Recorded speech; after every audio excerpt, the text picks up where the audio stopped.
All right, some coaching tips on the importance of focusing on what it is that you want. Picture it. Nursing, 1995. Believe it or not, nurses were actually being laid off at that time. I myself conveniently graduated nursing school in May of 95, and not only were they not hiring, hospitals were actually laying nurses off. Okay, so to put this in perspective, during nursing school I worked as a waitress and a bartender, and so it got to be, I think this was around September or October, I kid you not, at one of my tables when I was working, 3 recruiters, nursing recruiters from 3 of Chicagoland's top hospitals sat down at my table, right? And so me with like my 23-year-old self that I was like, oh my gosh, I can't even believe this is awesome. Now, what I knew was that I knew I wanted to work at Loyola. All right, so no kidding you, there was the nursing recruiter from Loyola and then 2 other university-based hospitals. And no offense, I had no interest in going to any other place. I knew that I wanted to be at Loyola. So me, right, the gentle giant, the person who just calls attention to the elephant in the room, I did not do a gentle like nudge in. As soon as I learned exactly who she was, I just looked directly at her and I said, you work at Loyola? I want to work at Loyola. Can you get me a job? Like, if you don't have something, like, you can't lose it, right? And so what happened was, I think, was it came across very disrespectful to the other 2 recruiters who were sitting at the table. So time is going on, and she was a very lovely lady. She kind of blushed a little bit, but what happened was one of the gentlemen, he was kind of escalating looking back, and basically what he said before too much longer was, nobody's gonna hire you because you're just a waitress. You don't have any experience, no one's gonna hire you. And I'm telling you, like, in my mind, like, it was almost like a bipolar thought which was happening, that on the one hand, I was thinking to myself, dude, I didn't even get started yet. Like, I just graduated. I don't think anybody has any experience, but shit, like, if what I lack in nursing experience, because I didn't work as a tech or an aide during nursing school, I have made up for in life, right? But have you ever been in this situation? I'm remembering this because I feel like it was yesterday, that you get into a moment where you're so pissed at what this person said. Like, I didn't feel like dealing with him. I wanted to talk to her. He's butting into the conversation. Now he's trying to make me look bad in front of this one. Like, it was just toxic all over the place.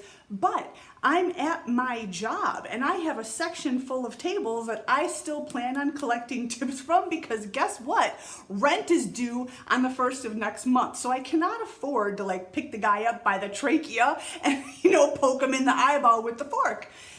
Not that I would do that because I hate eyeball injuries, but you get what I'm saying, right? So what happens, right? When you're a girl, sometimes you're so mad, you can't be mad, you can't punch him or do whatever. I went in the back and I bawled my eyes out. I mean, I was like mascara, it was just an absolute mess. I paid my busboy to finish serving the table, no kidding. And the only time I went back was to actually collect their check at the end. Whereby which the recruiter from Loyola, she was very gracious. She tried to kind of pacify the situation and temper it down a little bit. But at that point, I'm telling you, it was like running and being super excited, like, oh my God, I can't believe I only wanted 1 recruiter, I've got 3 of them. And it was like running, and somebody from around like a corner would come with a giant frying pan and just like lay you out.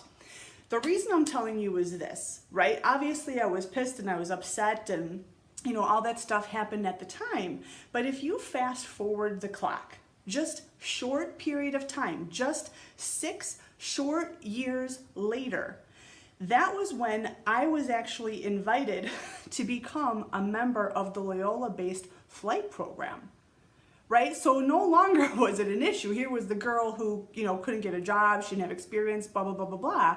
I eventually, after those 3 left, I started calling one of the managers that I knew at Loyola every single day. Are you hiring? Do you have a job? Did anybody quit? Is anybody going on leave? Like, I called her crazy. She called me back every time too. It was awesome. But I'm telling you that not to impress you, but to impress upon you. The point of the matter is that whatever that guy, whatever his problem was, it was not my problem. I knew exactly where I wanted to go. And this was before I ever even knew that flight nurse was even a thing. So I didn't even know that. I just knew that I wanted to be at Loyola.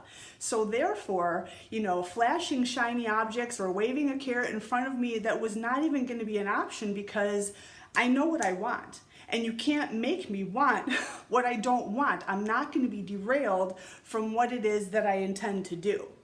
So such is with your focus, that even when people are there telling you this is not going to work because of X, Y, and Z, and and you're not qualified, and this and that and the other, blah, blah, blah, whatever, you cannot pay attention to it. You have to stay the line.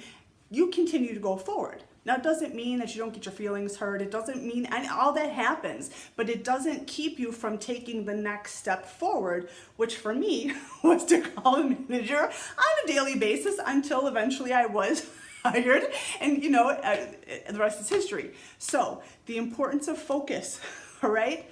It is literally putting on your blinders. It is literally plugging your ears, no matter who this comes from. And know that when you commit yourself to something which is good, and you're doing it for the right reasons, success is inevitable.